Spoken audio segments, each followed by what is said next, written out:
Dios les bendiga, hermanos. Estamos, estamos un poco atorados en un pasaje que llevamos estudiando desde hace 3 semanas. Ese pasaje empezó a ser desde Deuteronomio capítulo 16. Y Deuteronomio capítulo 16, 17 y 18 son 3 capítulos en los cuales nos hemos estado detenidos, porque es un pasaje que tiene un trasfondo donde hay 3 conceptos muy importantes que nos deben quedar claros. De hecho, desde la primera ocasión que me tocó compartir hace dos semanas, yo les decía que al hablar del primer pasaje, que Dios estaba definiendo en su pueblo ciertas cosas, y hablamos en esa primer predicación acerca de las fiestas que el pueblo de Dios tenía que guardar, y en esas fiestas pues ahondamos en cada una de ellas y lo que representaba, ¿no? Pero para fin de cuentas, lo que hoy tenemos que terminar de concluir es lo que Dios está queriendo explicarle, y Moisés al tomar la voz en este discurso a todo el pueblo, rememorando lo que Dios quiere hacer en ellos, les está queriendo llevar a explicar algo que de fondo tiene algo importantísimo. Dios quiere llevar a ese pueblo a convertirse en una gran nación, ¿sí?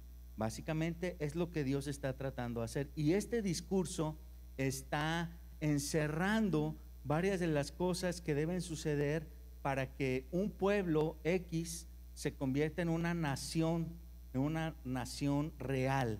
Entonces, si ustedes buscan en un diccionario, en Google, donde quieran, qué características tiene una nación o qué es lo que hace que una nación sea una nación, la primera de ellas es que tenga un territorio. Si no, nadie puede decir que tiene una nación o es relativo a una nacionalidad sin tener un territorio. En el pueblo hebreo, Dios los está sacando de Egipto y se los está llevando ¿a dónde? A una tierra prometida que será constituido ese territorio. ¿Estamos de acuerdo?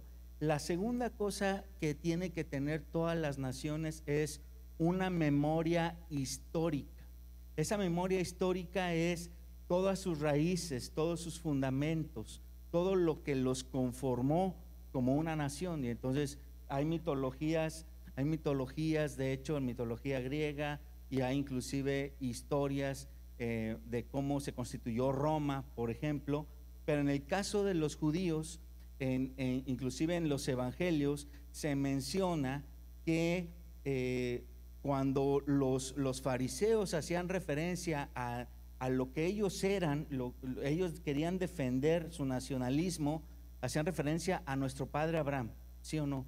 Y en este caso otros hacían mención a Moisés y a la ley. Entonces eso también lo estamos viendo muy claramente en ese pasaje. En este pasaje de Deuteronomio hay una memoria histórica que está siendo recordada por parte de Moisés a todo el pueblo. La tercera cosa fue la que vimos hace 2 semanas, que es una identidad colectiva. La identidad colectiva tiene que ver con todas las costumbres, todos los hábitos, toda la cultura que forman parte de esa nación, y eso lo vimos cuando estudiamos las fiestas solemnes, ¿sí? Toda esa identidad que está encerrada en todos los festejos que se llevan en todo el año y que tienen una razón de ser, un motivo de ser, y que todos los judíos, todos los hebreos hasta el día de hoy impresionantemente mantienen como una identidad colectiva, a pesar de haber sucedido esto miles de años después. O sea, se sigue hablando de la Pascua, se sigue hablando de cada una de las festividades, y hay muy claramente, si tú le preguntas inclusive a nadie que haya ido a una iglesia pero que conozca a un judío, te van a decir qué características tiene un judío, porque hay una identidad colectiva de ese pueblo, ¿sí? La otra cosa que tiene que tener una nación es un conjunto de leyes que les permitan convivir y coexistir. Esta parte la estudiamos la semana pasada y estudiamos cómo la ley de Dios fue dada al pueblo y cómo es que el motivo de la ley de Dios era porque Dios estaba llamando a todo el pueblo a ser justos, y que ese llamado a ser justos entre todas las naciones es un llamado que compete muchas cosas que vimos cada una de ellas la semana pasada, y ese llamado de hecho llega hasta nosotros porque la palabra de Dios dice que el pueblo no dejó de ser pueblo cuando vino Cristo, sino dice Pablo que ahora de los dos pueblos hizo un pueblo. Entonces no se rompió lo que Dios tenía para el pueblo del Antiguo Testamento, sino que prevalece, pero ahora nosotros fuimos injertados, somos llamados a las cosas de la promesa que habían sido relacionadas originalmente para el primer pueblo. Hoy nos va a tocar hablar de la última parte que conforma lo que será la identidad nacional del pueblo, y que vamos a ver también cómo tiene mucho que ver con Jesús y cómo tiene que ver también con nosotros de una forma directa, y tiene que ver con todas las naciones tienen que tener un gobierno, una forma de gobernar. Entonces no puede alguien decir esta es mi nación o yo soy mexicano si yo no reconozco, por ejemplo, al gobierno de México. ¿Me explico? Entonces alguien que reconoce una nación tiene que decir, bueno, su gobierno es este, y así vamos a poder ver hoy. De hecho, entre varios pasajes que ya leímos las 2 semanas pasadas y algunos que me salté intencionalmente para poderlos tocar en esta ocasión con más detalle, que tiene que ver con la forma en la que Dios está estableciendo que el pueblo se va a organizar y que el pueblo va a ejecutar todas las normas de gobierno que está estableciendo para que ellos puedan convivir, coexistir, ya no estando Moisés. ¿Por qué? Porque recordemos que este discurso lo está dando Moisés cuando ya se están acabando los 40 años del paseo en el desierto, ¿no? Llamémosle así. Ya se están acabando esos 40 años, están a pocos días de entrar a la tierra prometida, pero también Moisés ya sabe que él no va a entrar. Entonces él está dando todo en Deuteronomio, está empezando a entregar todo el paquete de cosas que tiene que recordarle al pueblo, cosas tan importantes, porque él está a momentos, a pocos días de simplemente ya partir a la presencia del Señor, y vienen nuevos días en los cuales Dios se va a empezar a manifestar ahora de una forma muy diferente, pero a través de su palabra, a través de su ley, ¿sí? En Deuteronomio capítulo 16, regresémonos un poquito a un pasaje que vimos hace 2 semanas, que está en el versículo 18. Vamos a hablar de la primer figura que Dios instauró como modelo de gobierno, como modelo de control en el pueblo de Dios, que son los jueces. Deuteronomio 16, 18 dice: jueces y oficiales pondrás en todas tus ciudades que Jehová tu Dios te dará en tus tribus, las cuales juzgarán al pueblo como con justo juicio. ¿Sí? Ahora, ¿qué es lo que está pasando? Va a empezar a suceder que Moisés ha sido el representante de Dios, y semanas después que entren a la tierra prometida van a empezar a ser guiados por Josué. Y después, cuando termina la vida de Josué, de hecho en su Biblia, después del libro de Josué, hay un libro que se llama Jueces, porque hay un periodo en la historia de que después que termina Josué toda la misión que le es encargada por parte de Moisés de entrar a la tierra prometida, poseer la tierra y luego hacer el reparto, la distribución de la tierra a cada una de las tribus. Esa era como que la misión que le tocaba a Josué. Él tenía que hacerse a un lado y después iba a morir, e iba a empezar un momento de la historia en el que el pueblo va a ser gobernado ¿Cómo? Porque nosotros diríamos, no se establece, cuando Josué muere, no se establece que ahora los hijos de Josué reinen o nada de eso, no funcionaba así. Dios ya había prescrito lo que tenía que pasar y entonces está prescrito aquí. Jueces pondrán, y entonces por eso cuando saltamos de la última hoja del libro de Josué y nos brincamos a Jueces, decimos, a ver, espérate, ¿qué pasó aquí? ¿Qué pasó aquí? Bueno, Dios está diciendo desde Deuteronomio lo que iba a suceder muchos años después. De hecho, el periodo de los jueces dura más de 300 años y durante todos esos años, ¿cómo se estuvo gobernando al pueblo? Un pueblo que era grandísimo por medio de la ley de Dios. ¿Y quién dictaba que se cumpliera la ley de Dios? Los jueces, y aquí dice, y oficiales. Porque recuerden que hace una semana que hablamos de lo que es justo delante de Dios y vimos cada una de las cosas que tenían que hacerse. Vimos que cuando alguien hacía lo contrario a lo que era la ley de Dios, tenían que venir a alguien que dijera, esta persona está incumpliendo, tenía que venir como un testigo, ¿sí? Y si después de investigar todo, sucedía que sí se estaba incumpliendo la ley de Dios, entonces había oficiales que arrestaban a la persona y le hacían pagar, o había un juez que dictaminaba si procedía o no procedía cierta cosa. Entonces estamos hablando de que iban, imagínate, a pasar 300 años. ¿Cómo es posible que un pueblo se mantenga tan compacto, tan impresionantemente arraigado en una forma, en un modelo de vida por medio de la ley de Dios? Por medio de la ley de Dios. Esto es impresionante porque estamos hablando de un pueblo que tiene 4000 años o más de que Abraham estuvo en esta tierra y que a través de él viene toda la simiente del pueblo de Dios que llega hasta nosotros, y cómo los principios que lo mantienen compacto, unido, se mantienen hasta el día de hoy.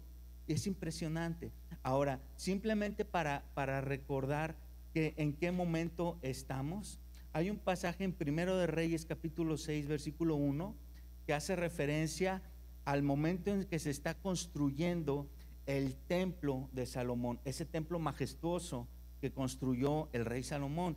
Y dice ese pasaje, casi por en medio, dice: 400 años después que los hijos de Israel salieron de Egipto, Salomón empezó a construir el templo de Dios. ¿Sí?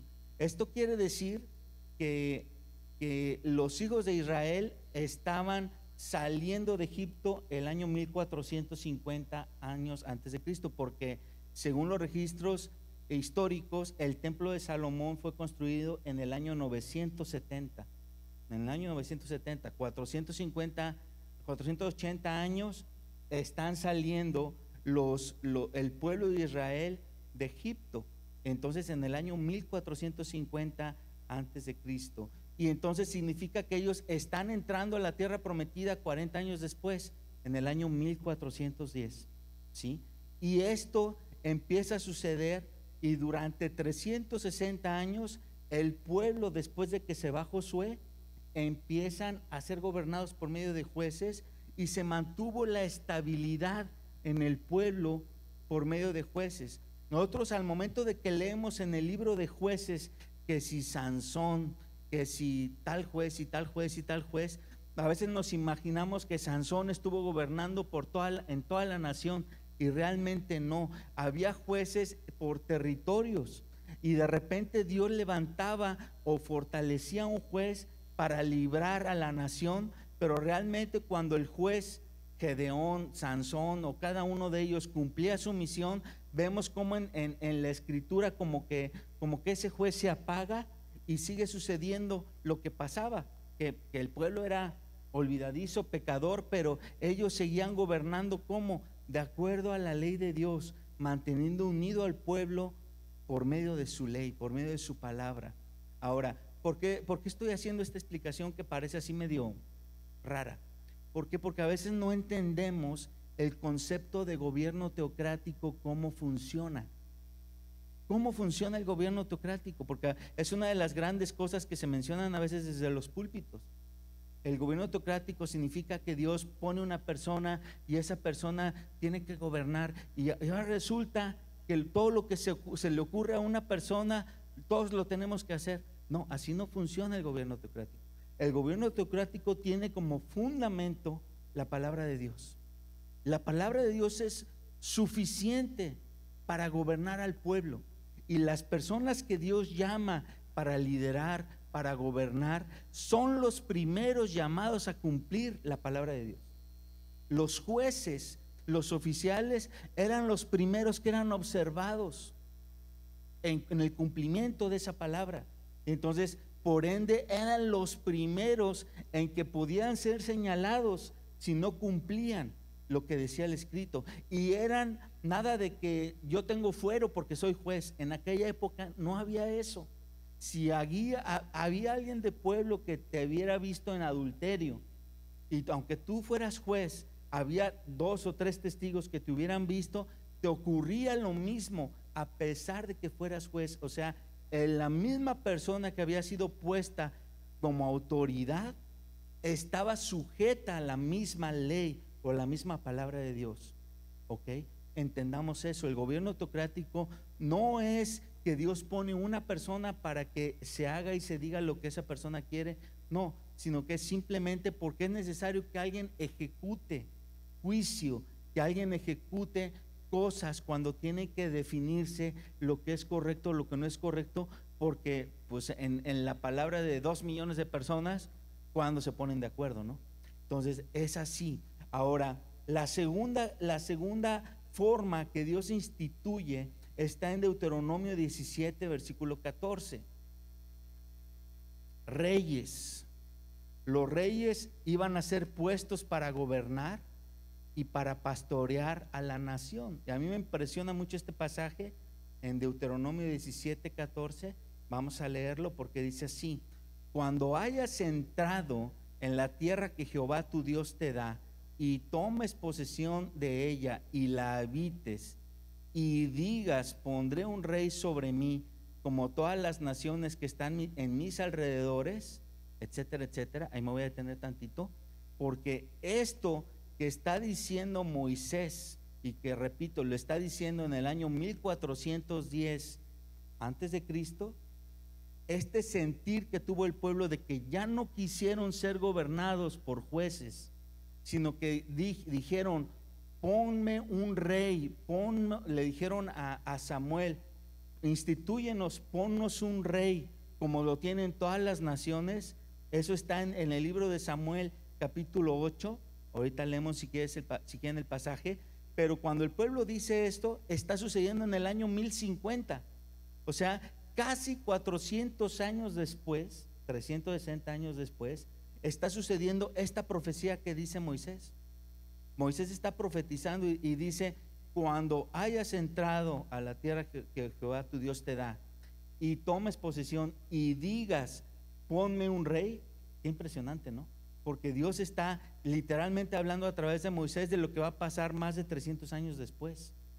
Y por eso y por muchas cosas más entendemos que esta palabra es palabra de Dios, porque cada vez que leemos y leemos y leemos y cotejamos, nos vamos dando cuenta de que lo que se dijo acá, después de pasar tanto tiempo, no se contradice, no se contrapone, sino tiene cumplimiento, coteja, amarra.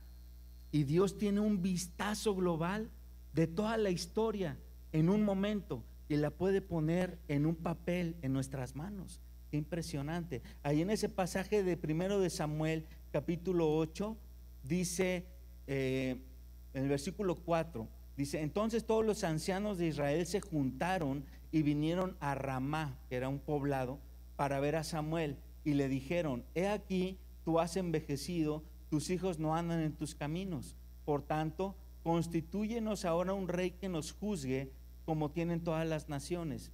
Samuel es considerado el último juez. O sea, Samuel no nada más fue profeta, sino es considerado el último juez que estuvo liderando a la nación.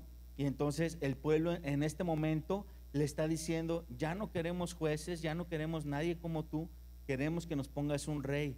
Y dice, pero no agradó a Samuel esta palabra que dijeron, danos un rey que nos juzgue.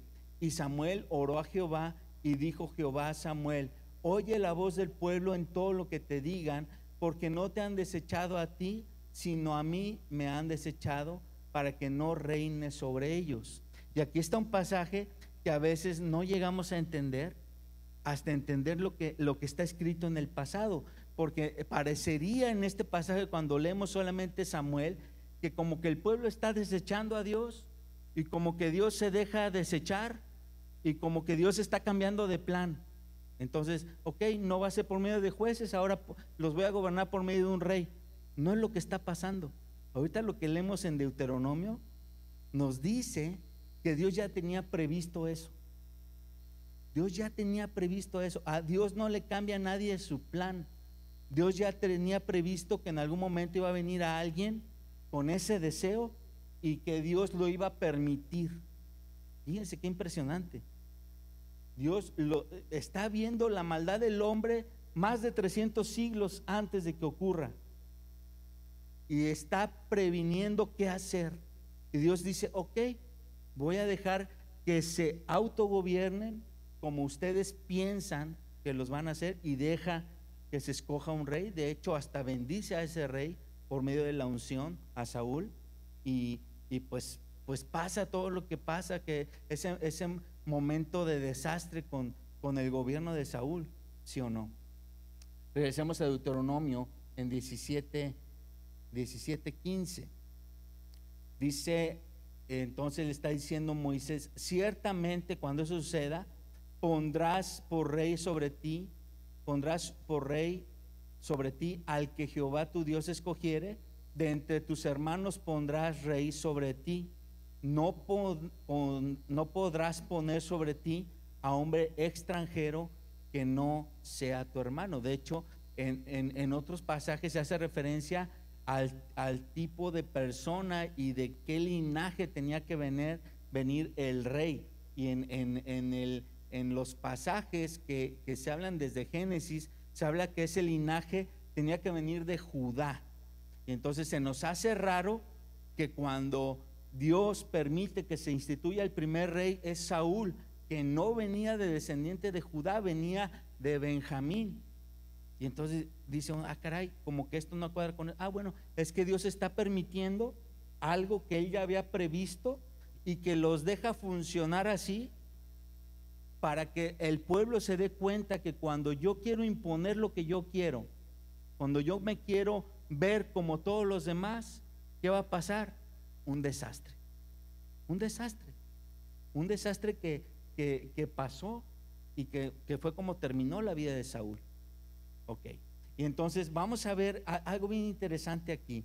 Entonces Dios dice cómo deben poner reyes. Dice, no podrás poner sobre ti a hombre extranjero que no sea tu hermano, pero él no aumentará para sí caballos, ni hará volver al pueblo a Egipto con el fin de aumentar caballos, porque Jehová os ha dicho, no volváis nunca por este camino. Y entonces muy claramente Dios le está diciendo a través de Moisés a todo el pueblo, cuando llegue ese día, ok, van a poner un rey, lo van a poner de acuerdo a esto, tiene que ser alguien de su nación, tiene que ser alguien nacido de usted, tiene que ser alguien que tenga estos preceptos.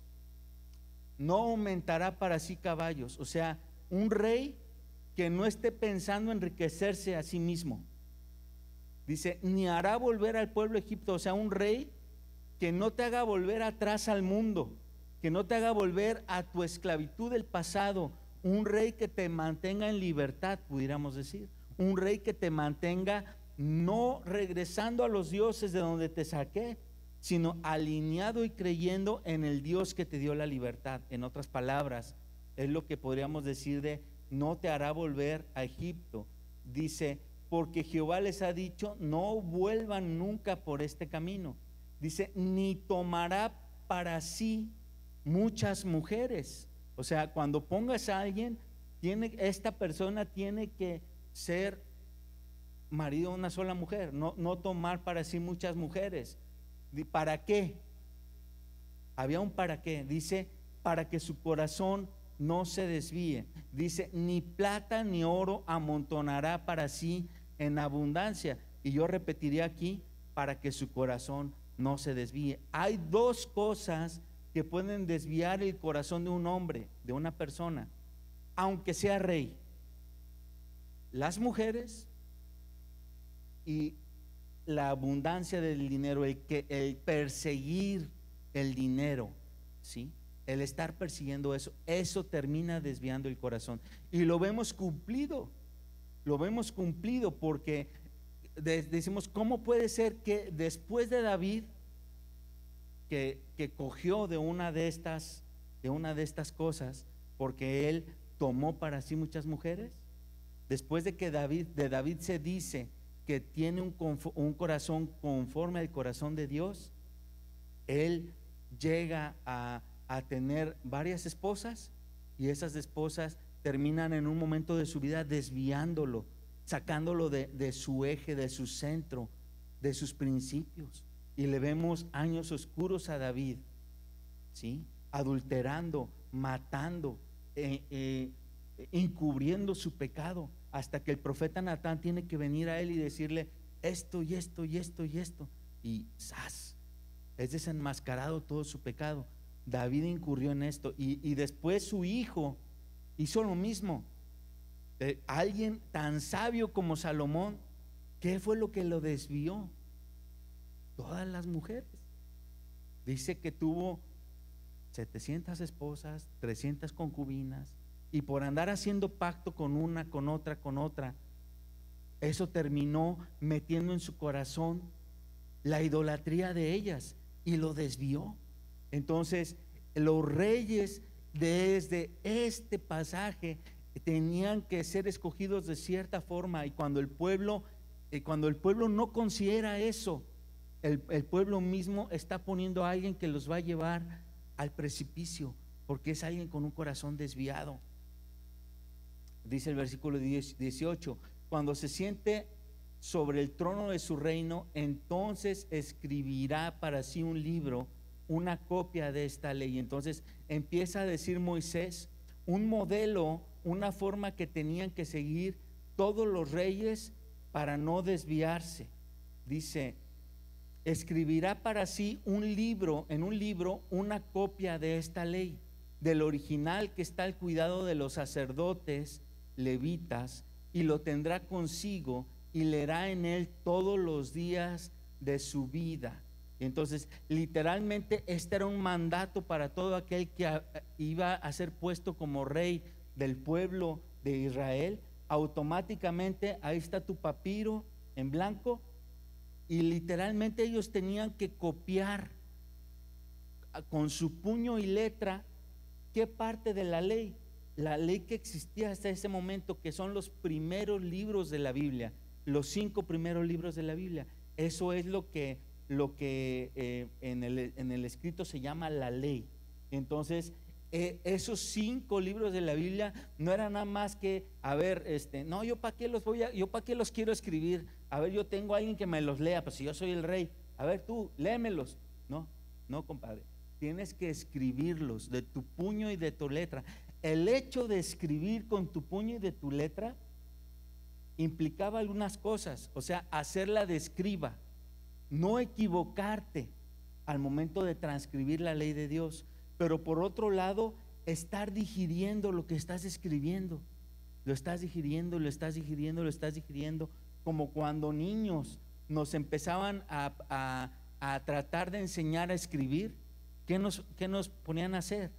Para leer y escribir te ponen a hacer las letras, ¿no? Y te ponen a repítelas. Y entonces literalmente el rey tenía como niño estar escribiendo la ley, y eso tenía el propósito de que esa ley, en el versículo 19 dice que no nada más lo tenías que escribir, después de escribirlo tenías que guardarlo contigo y leer tu propio escrito todos los días de tu vida. Sería como muy parecido a que, imagínense los que son navegantes, que ya están en ese discipulado, que ya están haciendo todos sus devocionales de la Biblia. Vamos a suponer que alguien que ya hizo devocionales de toda la Biblia, sería algo equivalente como a que volvieras a releer tus devocionales. ¿Cada cuándo sería eso? No sé, lo que te tardes en leer la Biblia. Si fue en 3 años, 5 años, si fue un año, lo que sea, pero que estés leyendo, releyendo y que te acuerdes de lo que Dios te dijo de la primera vez que lo leíste, y que no solamente te acuerdes de lo que Dios te dijo, lo que aprendiste, sino que Dios traiga, porque es lo que tiene la palabra de Dios, trae algo nuevo cada vez que lo lees. Así puede ser el mismo pasaje 1000 veces. Cada una de esas veces Dios va a traer algo nuevo y vivo en ese pasaje a ti.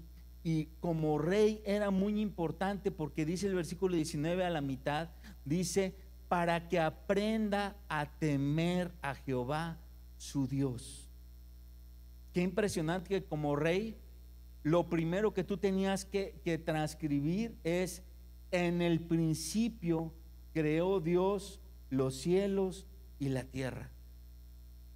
Tú como rey transcribiendo eso, caray, hay un creador, y ese creador no soy yo. Dios me está permitiendo gobernar este pedacito de territorio y este poquito de gente. Lo primero que te deja claro ese fragmento de la palabra de Dios, ¿sí o no? Aunque seas rey, te lleva a contrastarte quién eres y cuál es tu posición en este mundo. Y si fueras rey, pues te deja muy claro qué es lo que tienes que hacer, y dice: para guardar todas las palabras de esta ley y los estatutos, y para ponerlos por obra. Entonces un rey no podía decir: pues yo no estoy gobernando bien porque nadie me dijo cómo. Compadre, ahí está en el Pentateuco, léalo, escríbalo, ahí está cómo, clarito, muy clarito. Todos nosotros los que somos papás decimos: nadie nos enseñó a ser papás. Estos reyes no tenían el pretexto de decir: nadie me enseñó a ser rey, porque ahí en el Pentateuco hay muchos casos malos de reyes, y entonces ahí aprendes cómo no ser rey, y aprendes en la ley cómo gobernar. Entonces está muy claro cómo ser rey, muy clarito. Y al final dice: para ponerlos por obra. Dice: para que no se eleve su corazón sobre sus hermanos, ni se aparte del mandamiento a diestra ni a siniestra, a fin de que se prolonguen sus días en su reino, él y sus hijos en medio de Israel. Ahora, hay algo que en la ley no prescribe. La ley nunca dice que un rey que incumpliera la ley él sí tuviera derecho de incumplir la ley. No, la ley nunca dice eso. La ley dice que cualquiera que incumpla con esto, le pasará esto otro. Lo que terminó haciendo el pueblo con todos los reyes, por eso vemos en el libro de Reyes y los libros de Crónicas, vemos como que rey malo, rey malo, rey malo, rey malo, rey bueno, rey malo, rey malo, rey malo, rey malo, rey bueno. O sea, como que casi al 7 por 1, 7 malos y por ahí uno bueno.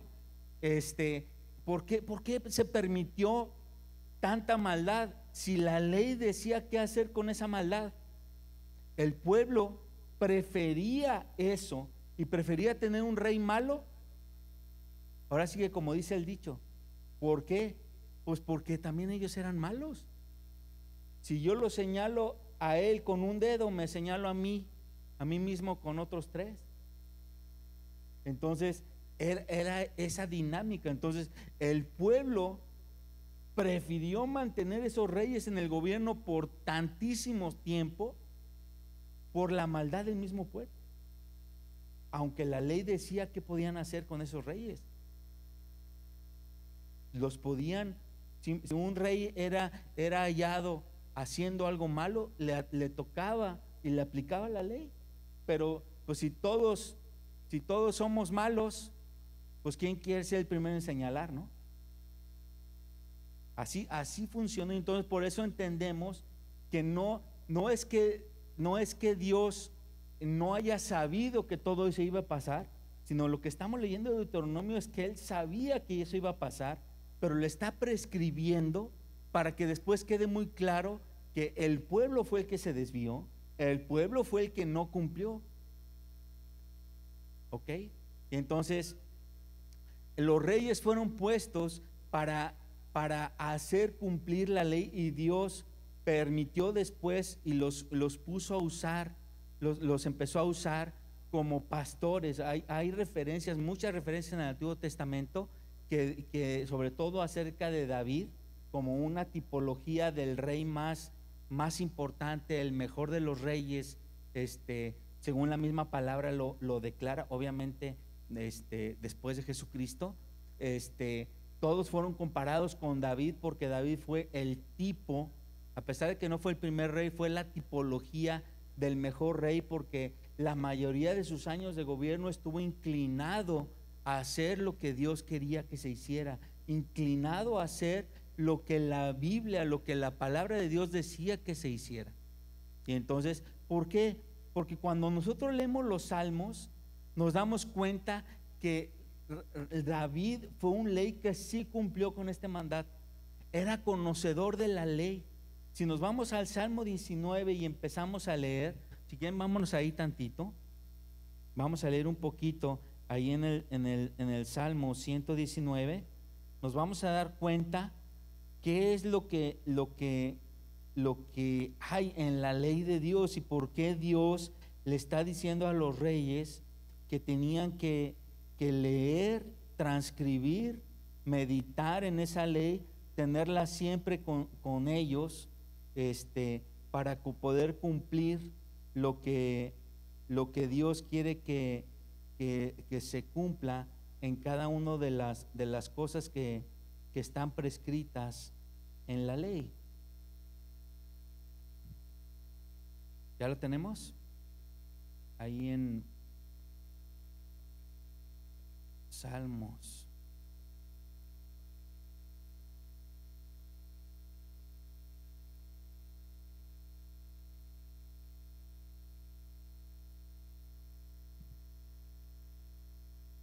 En el Salmo 119.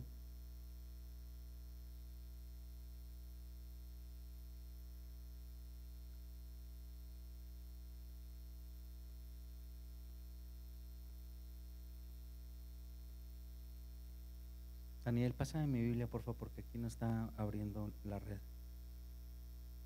Ahí en ese pasaje es impresionante que ese fragmento de la Escritura, que es el salmo más grande que tiene la Biblia, empieza a ser una referencia impresionante de todo lo que es la ley de Dios.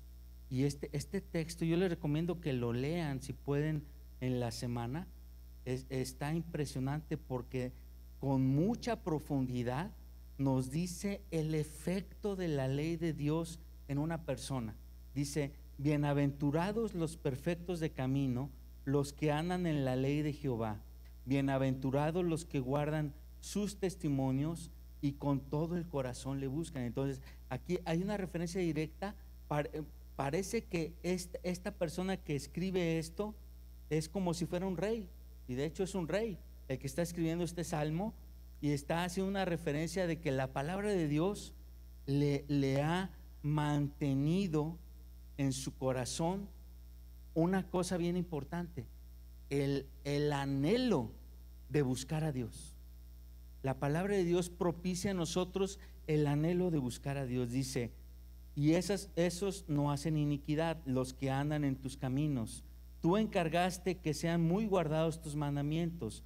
Ojalá fuesen ordenados mis caminos para guardar tus estatutos. Entonces no sería yo avergonzado cuando atendiese a todos sus mandamientos. Y si tú fueras rey, imagínate el hecho de, a pesar de ser rey, mantenerte humilde, porque dice: ojalá fuesen ordenados mis caminos. O sea, la capacidad de mantener un corazón humilde en un rey es algo que Dios quiere que suceda. Que no por el hecho de ser rey ya pienses que eres otra cosa, que para ti no aplica nada, sino que tú te mantengas siempre humilde. Y luego dice el versículo 7: te alabaré con rectitud de corazón cuando aprendiere tus justos juicios. ¿Sí o no que David le enseñó al pueblo con su ejemplo a alabar a Dios? ¿Sí? Estuvo dispuesto, incluso cuando estuvieron transportando el arca, a danzar para que todos vieran cómo se alababa a Dios. Entonces, alguien así estaba profundamente conectado con la ley de Dios cuando David empezó a gobernar. Estaba profundamente conectado, y por eso vemos que cuando David empieza a gobernar, lo vemos cómo es que un pastor que todo el día hablaba con puros borregos y cabras, reaccionaba, respondía con tanta sabiduría. Bueno, porque fue un rey que cuando es puesto tenía el conocimiento de la palabra de Dios y podía reaccionar de esa forma. Dios le daba sabiduría a través de eso. Y entonces Dios instituye a reyes, y en esa institución de reyes que vinieron funcionando durante un periodo del pueblo, de la historia del pueblo de Israel, prácticamente desde el año 1010 hasta el año 650 por ahí. Todos esos 350 años estuvieron siendo gobernados por reyes, hasta que Dios, deja muy claro, y tuvo paciencia, y tuvo paciencia, y tuvo paciencia, pero termina siendo deportado el pueblo, primero el del norte y luego el reino del sur, y se los lleva porque incumplieron con todos los mandatos, a pesar de lo que estaba siendo dictado para que ellos llevaran la palabra de Dios. La cuarta forma que Dios establece para que sea gobernado el pueblo y sea transmitida la ley de Dios es sacerdotes y levitas. Vámonos a Deuteronomio 18. En Deuteronomio 18, versículo 1.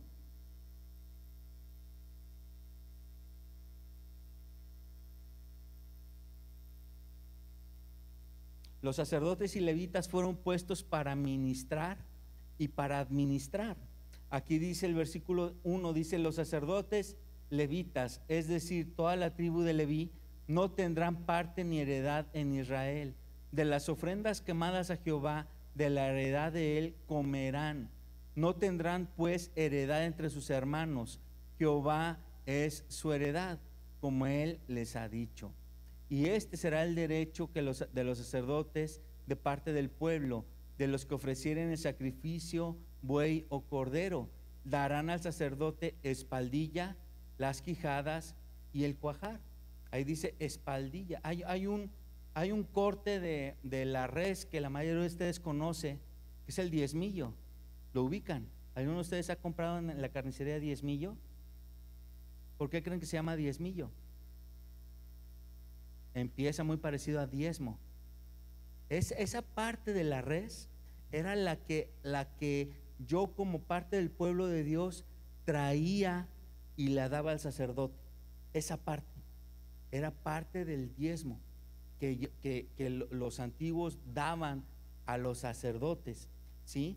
Y dice que era la única cosa, los sacerdotes recibían eso, pero no, lo hacían para poder comer ellos, y parte de eso lo vendían, pero tenían algunas cosas que tenían que cumplir. Vamos a seguir leyendo.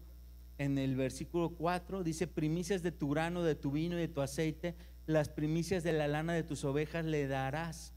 Hay más cosas que el pueblo daba tanto a los sacerdotes como a los levitas. Dice: porque les ha escogido Jehová tu Dios de entre todas tus tribus, para que estén para administrar en el nombre de Jehová, él y sus hijos para siempre.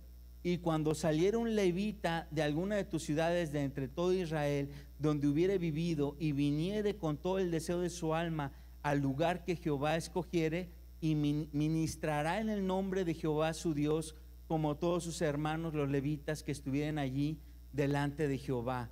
Igual ración a la de los otros comerá, y además de sus patrimonios. Entonces, aquí está hablando de que Dios escogió a los levitas para separarlos para una obra muy importante en el pueblo, que esa obra era servir a todo el pueblo.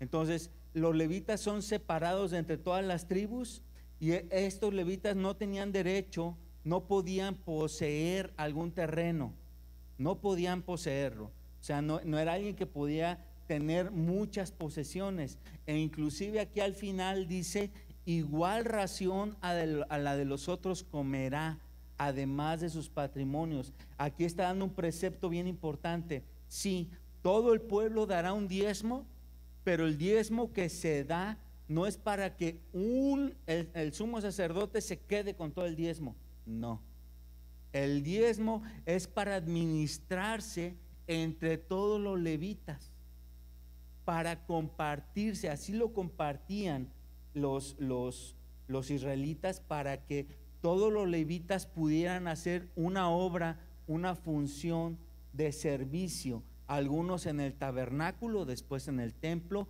otros en algunas ciudades. O sea, cuando el pueblo entra a Canaán y poseen la tierra, se establecen algunas ciudades levíticas, y en esas ciudades va a haber levitas que se van a dedicar a enseñar la palabra de Dios, que se van a enseñar a juzgar, que se van a dedicar a juzgar, que se van a dedicar a hacer funciones específicas que tienen que ver con transmitir la palabra de Dios al pueblo.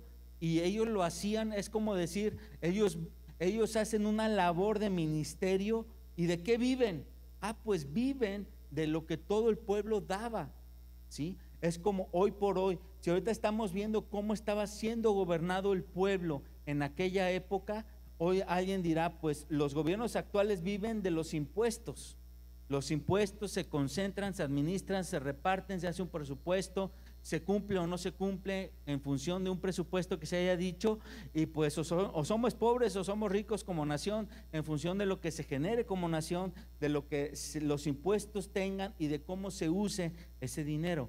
En la antigüedad no había un impuesto como tal que los judíos tuvieran que pagar a los jueces, ¿no? Los impuestos vinieron hasta después, cuando hubo algún rey loco que quiso poner impuestos y otro impuesto y otro impuesto, pero originalmente no, eran los diezmos, y los diezmos se repartían entre todos los levitas, y los levitas usaban eso para poder cumplir con su labor al 100%. Entonces, un escriba estaba 100% haciendo lo que le tocaba. Un músico estaba 100% haciendo lo que le tocaba, sirviendo a Dios y sirviendo al pueblo. Por eso había tanta excelencia. O sea, alguien no se puede explicar cómo es que hay tanta excelencia en los escribas, en la música, en la poesía, todo lo que vemos en el Antiguo Testamento. Bueno, porque se dedicaban al 100%, y eran sufragados por los diezmos, ¿sí? Ahora, al final, aquí dice que en el versículo 8 dice que quienes reciban el diezmo no tienen el derecho. Cuando dice al final que comerán la misma ración que los otros y tendrán derecho solamente al mismo patrimonio, no significa que por recibir el diezmo tengan derecho a acumular para sí mismos. O sea, lo que les permitía la ley era vivir de la forma promedio que todos los demás. Si todo el pueblo vive aquí a este nivel, los levitas, los fariseos vinieron después, los sacerdotes no podían vivir acá. No, la ley les hacía vivir igual que todos. Cuando ya vemos en el Nuevo Testamento los fariseos, ya era una desviación del concepto original. Ellos se habían enriquecido. Los sacerdotes ya eran dueños de terrenos, ya eran dueños de cosas, hacían negocio, y por eso Jesús les dice que han corrompido. En el templo les echa fuera todo lo que habían puesto en las mesas y estaban vendiendo, porque estaban corrompiendo todo lo que era el templo, pero también todo lo que decía la ley. Estaban corrompiendo el ministerio. Ahora, ojo con esto porque estoy siendo muy específico en muchas cosas, pero esto es para que entendamos algo. Nosotros estamos llamados a servir y estamos llamados a ministrar.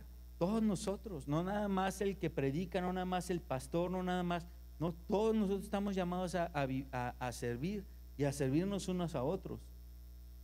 Todos nosotros estamos llamados a que vivamos de una forma en la que hay pasajes en la Biblia en la que Jesús dice: ¿a poco si ves que tu hermano tiene necesidad de algo, no, en lugar solamente de decirle Dios, que Dios te bendiga, no le darás a tu hermano? Es una forma de compensar lo que uno pudiera tener como algo de más para alguien que tenga de menos, buscando que vivamos en un modelo en que tengamos cierta equivalencia patrimonial. Entonces, los sacerdotes y levitas habían sido puestos para servir a Dios y para administrar la palabra en funcionamiento de todo eso en el pueblo. Y el último puesto funcional que se menciona, ahí está en Deuteronomio 18, pero saltémonos al versículo 15. Son los profetas. Los profetas son llamados para hacer la voz de Dios.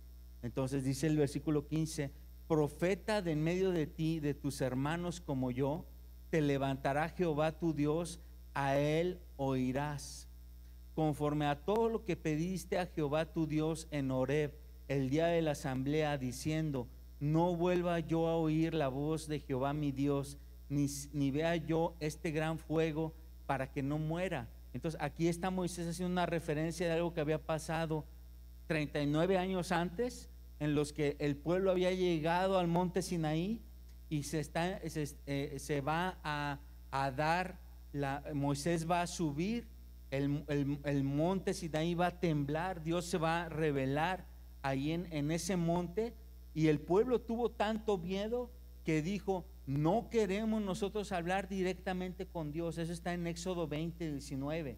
El pueblo le dice literalmente a Moisés: no queremos nosotros intercambiar palabras directamente con Dios, mejor tú sube y tú tráenos el mensaje. Tú sube y tú tráenos el mensaje. Y entonces así estuvo operando todo el tiempo que Moisés estuvo en la tierra. Y entonces Dios provee una forma en que ahora se va a estar conectando con el pueblo, cosas que fueran diferentes a lo que la ley dice, que no estuvieran en la ley. Si no viene en la ley, ¿qué hago? Busquemos al profeta. Ojo con esto que estoy diciendo. Si no viene en la ley, ¿qué hago? Busco al profeta. Era lo que hacía el pueblo. Y el profeta tenía una forma de darle la palabra de Dios a las personas que era impresionante. Pues todos nosotros vemos en el Antiguo Testamento muchos ejemplos de profecía, que apenas se iba alguien acercando y de repente el profeta sacaba una palabra que desnudaba no nada más lo que le estaba pasando a una persona, sino sus intenciones, su futuro, pero eso era algo que no estaba previsto en la ley. Pero Dios estaba dando una forma en la que se manifieste la voz de Dios en ese momento para dar instrucciones y dirección específica. Dice: pero el pueblo no quiso tratar directamente, y entonces Jehová permite que se establezcan profetas en todo el Antiguo Testamento para eso, ¿sí? Y no a los profetas, a pesar de que son todo el Antiguo Testamento, vemos muchos ejemplos de profetas y vemos cosas impresionantes que los profetas hicieron. Realmente estamos viendo en un compendio de 1000 años a esos profetas. No es que todo el tiempo Eliseo estuviera haciendo milagros, Elías estuviera haciendo milagros, dando palabra, no. Eran situaciones muy puntuales, ¿sí? De hecho, hay muchos periodos de historia en el que no se determina que algún profeta que estuviera, ¿sí? Y lo sabía, pero no queda escrito. Pero también no queda escrito porque Dios permite momentos de silencio, como son los 400 años antes de que venga Jesús, pero sigue funcionando la ley, sigue funcionando la ley, sigue funcionando una forma en la que el gobierno, el pueblo de Dios puede mantenerse. Y entonces dice el versículo 17: Jehová me dijo, han hablado, bien lo has dicho, profeta les levantaré de en medio de sus hermanos como tú, o sea, como Moisés, y pondré mis palabras en su boca y él les hablará todo lo que yo le mandare. Dice: mas a cualquiera que no oyere mis palabras, que él hablara en mi nombre, yo le pediré cuenta. Entonces, aquí empieza lo duro de este tema. El pueblo dijo: no queremos hablar directamente contigo. Ok, dice Dios, yo les mandaré profeta. Pero si a quien yo mande no le hacen caso, va a pasar algo con ustedes. Ok, no quisieron tratar conmigo, yo les mando a alguien, pero va a pasar algo cuando esa persona diga mi instrucción, diga mi palabra, algo va a pasar. Y entonces por eso vemos que los profetas, lo que expresaban los profetas tenía poder, tenía literalmente poder. ¿Por qué? Porque estaban hablando en su nombre, y también por lo que dice al final, dice: yo le pediré cuenta a quien que me escuchara la palabra. Dice el versículo 20: el profeta que tuviere la presunción de hablar palabra en mi nombre, a quien yo no le haya mandado hablar, o que hablare en nombre de dioses ajenos, ¿qué dice? El tal profeta morirá. Entonces, igual, así como ahorita dije que la ley prescribía que si alguien incumplía con algo de la ley, así fuera sacerdote, así fuera rey, así fuera juez, lo mismo aplicaba para el profeta. Y uno pudiera pensar: ah, caray, pero si el profeta directamente es puesto por Dios, sí, pero también era muy tentador que alguien dijera: yo soy profeta, y que alguien dijera: hey, Dios me dice de ti que me des todo lo que tienes. Muy tentador, hasta la fecha, hasta la fecha. Pero ¿qué es lo que dice la ley? Aquí queda muy claro: el profeta que presumiere hablar en mi nombre, pues dice, eso es una presunción. Hablar en el nombre de Dios sin que Dios te haya dicho que digas algo es una presunción. Dice: yo no lo haya mandado a hablar, dice, el tal profeta morirá. Dice: y si dijeres en tu corazón, ¿cómo conoceremos la palabra que Jehová ha hablado? Porque alguien pudiera decir: ah, caray, esto fue escrito 1400 años antes de Cristo. Todos los que vivieron 500 años después o 700 años después, ¿cómo podían identificar a los profetas? Dice el versículo 22: si el profeta hablare en nombre de Jehová y no se cumpliere lo que dijo, ni aconteciere, es palabra que Jehová no ha hablado. Con presunción la habló el tal profeta, no tengas temor de él. Entonces, parte del ministerio profético que Dios instituye tiene que ver con cosas que tienen que cumplirse. Entonces, no tenía ningún sentido que Dios o yo como profeta le dijera: hermana, Dios me está profetizando que su blusa es azul, azul rey. Pues si ella ya sabe que su blusa es azul y azul rey, ¿no? No tenía ningún sentido eso. El sentido profético era revelar algo de esa persona y algo que tenía que tener un cumplimiento futuro, ¿sí? Y algo que no estuviera previsto en la ley. Es obvio, pero lo quiero decir: si algún profeta venía y decía algo que se contraponía contra lo que la ley de Dios dijera, automáticamente también. Entonces, a mí me impresiona que todo esto que estamos viendo en Deuteronomio está siendo dicho por Moisés en el año 1400 años antes de Cristo, y que todo esto prevé la forma en que iba a ser gobernado su pueblo, pero también prevé otra cosa. Cada una de las cosas que yo dije, si las vemos de atrás para adelante, vamos a ver a Jesús, a Cristo en cada una de ellas, ¿sí? ¿Acaso no Cristo es la palabra de Dios? Juan 1:1 dice que Jesús es el verbo, Él es el logos. Él es la palabra de Dios hecha hombre. O sea, Él en sí mismo personifica la voz de Dios, lo que era el ministerio profético. Él en sí mismo. Si nos vamos más para atrás, Jesús se convierte en nuestro sumo sacerdote y en ministro. Está en Hebreos 5:9, 5:9 y 10. Ese pasaje, Hebreos 5:9 y 10, deja muy claro que Jesús fue declarado por Dios sumo sacerdote. Vamos a ese pasaje. Hebreos. Hace poco tiempo vimos la carta a los Hebreos.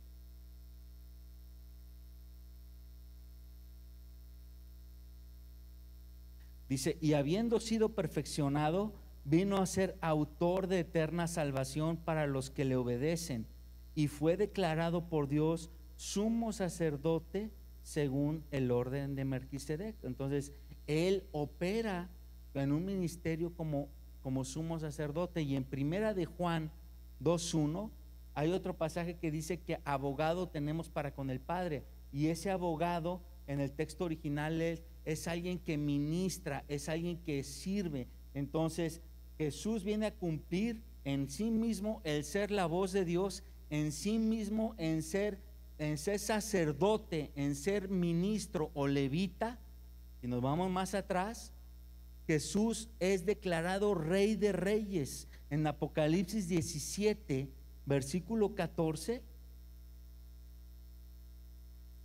Qué bueno que no lo recuerda. Ahí en Apocalipsis 17, versículo 14, pelearán contra el Cordero y el Cordero los vencerá. Obviamente está hablando de Jesucristo, porque Él es el Cordero de Dios inmolado por nosotros. Dice: porque Él es el Señor de señores y Rey de reyes. ¿Sí o no? Impresionante. Apocalipsis 19, 16 dice: y en su vestidura y en su muslo tiene escrito este nombre: Rey de reyes y Señor de señores. Entonces Jesucristo cumple el ministerio de reinar. Si nos vamos hasta el principio donde empezamos, Cristo juzgará a todos. Segunda de Corintios 5:10 dice: porque es necesario que todos nosotros comparezcamos ante el tribunal de Cristo. Entonces, a mí me impresiona ver que en este pasaje de la historia que está en Deuteronomio, vemos como acumulado no nada más lo que Dios quería para el pueblo en todas sus facetas, sino la forma en que Dios va a venir por medio de su Hijo a ejecutar un plan y un propósito con nosotros. De hecho, si nos vamos hasta atrás, todo esto que estoy diciendo, el juzgar, el reinar, el ser sacerdote, el ser ministro, el ser voz de Dios, era el plan original que Dios tenía con Adán. Entonces vemos en Adán algo que se rompe, que Dios quiere reinsertar en un pueblo, que ese pueblo no logra cumplir en todos los miles de años de historia, pero que después viene Jesús a restituir y a decir cómo debe ser, y luego cómo será, cumpliendo en un futuro el reinado, el juicio. A mí eso me impresiona, porque entonces quiere decir que todo esto estamos hablando aquí en Deuteronomio 16, 17, 18 de una centralidad muy importante que hay que entender acerca del propósito de Dios. El propósito de Dios es eterno, no cambia. Y a pesar de que haya fragmentos de la Biblia que a veces no entendemos bien, cuando los acomodamos correctamente nos damos cuenta que, caray, Dios quería esto desde antes y lo sigue queriendo hoy y lo va a querer después. Sí, porque nuestro Dios no cambia. Él es el mismo ayer y hoy y por los siglos de los siglos. Y lo que sucedió con Adán no fue algo que a él le quedara por sorpresa, y el que el pueblo fuera desobediente no fue algo que a él lo dejara con sorpresa, y el que viniera Jesús a rescatar al pueblo y el pueblo lo matara no fue algo que a él le hubiera tomado por sorpresa. De hecho, todo eso estaba previsto y era parte de un plan para llegar a todos nosotros, hermano, para llegar a mí, para llegar a ti. ¿Y saben qué? Algo más que me impresiona es que Dios quiere eso mismo para nosotros, porque cuando vemos cada una de las cosas, también la Biblia prescribe, Pablo dice que nosotros reinaremos con Cristo. Y también dice Pablo a los corintios, les dice: ¿acaso no saben que nosotros juzgaremos al mundo? Dios nos hizo reyes, sacerdotes, a algunos los pondrá también a juzgar, ¿sí? ¿Y acaso Dios no nos manda a predicar, a hacer palabra de Dios? A mí todo esto me impresiona, porque entonces lo vemos como algo que está en todo el tiempo en la palabra de Dios, y cada una de las partes de la palabra de Dios van a lo mismo, van a llegar a nuestro corazón, pero siendo siempre el mismo mensaje que ha querido Dios para llegar a su pueblo o a nosotros. Amén.